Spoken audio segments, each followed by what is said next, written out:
জানাজার দোয়া আপনারা অনেকে জানেন, আবার অনেকেরে জানেন না। যিনারা জানেন তেনাদের ক্ষেত্রে খুবই উপকার, আর যিনারা জানেন না তিনারা একবার জেনে নিন। তো জানাজার দোয়াটা কি সেটাই আপনাদের সামনে নিয়ে আসছি। আল্লাহুম্মা গফিরলি হাইয়িনা ওয়া মাইতিনা ওয়া শাহিদিনা ওয়া গায়িবিনা ওয়া সাগীরিনা ওয়া কাবীরিনা ওয়া জাকারিনা ওয়া উনসানা আল্লাহুম্মা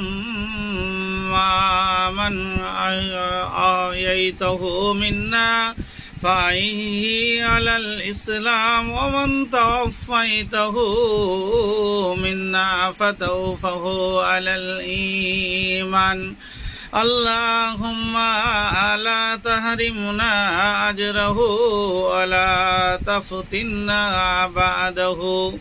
এর আক্ষরিক অর্থ কি সেটা আপনারা সবাই জানেন, তো না জানলেও আমি আবার বলে দিচ্ছি, আপনারা নিশ্চয়ই শুনুন। হে আল্লাহ, তুমি আমাদের জীবিত মৃত উপস্থিত অনুপস্থিত ছোট বড় পুরুষ নারী সকলকেই ক্ষমা করে দাও। আবারও বলছি, হে আল্লাহ, তুমি আমাদের জীবিত মৃত উপস্থিত অনুপস্থিত ছোট বড় পুরুষ নারী সকলকেই ক্ষমা করে দাও। হে আল্লাহ, তুমি আমাদের মধ্যে যাদের জীবিত রাখো তাদের ইসলামের উপর রাখো,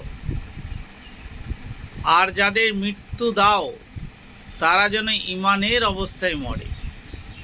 হে আল্লাহ, তুমি আমাকে পূর্ণ হতে বঞ্চিত করো না। হে আল্লাহ, তুমি আমাকে পূর্ণ হতে বঞ্চিত করো না, এবং পরে আমাদের কোনো বিপদে ফেলো না। তাহলে এই যে দোয়া আপনি পড়লেন, দোয়া জানাজার প্রথম দোয়া আপনারা অনেকে জানেন।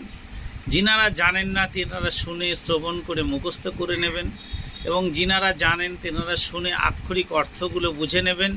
এখানে বলেছে, হে আল্লাহ, তুমি আমাদের জীবিত মৃত উপস্থিত অনুপস্থিত ছোট বড় পুরুষ নারী সকলকে ক্ষমা করে দাও। হে আল্লাহ, তুমি আমাদের মধ্যে যাদের জীবিত রাখো তাদের ইসলামের উপর রাখো বা ঈমানের উপর রাখো। আর যাদের মৃত্যু দাও তারা যেন ঈমানের অবস্থায় মরে। হে আল্লাহ, তুমি আমাদেরকে পূর্ণ হতে বঞ্চিত করো না, এবং পরে আমাদের কোনো বিপদে ফেলো না। এই দোয়াতে এই চাওয়া হয়েছে। তাহলে আপনি জানাজায় শরিক হলে আপনার জন্য দোয়া করছে তাই নয়, জানাজা শরিক না হলেও আপনার কিন্তু দোয়া চাওয়া হচ্ছে। তো চেষ্টা করুন জানাজায় শরিক হওয়া। আসসালামু আলাইকুম ওয়া রাহমাতুল্লাহি ওয়া বারাকাতুহু। আসসালামু আলাইকুম।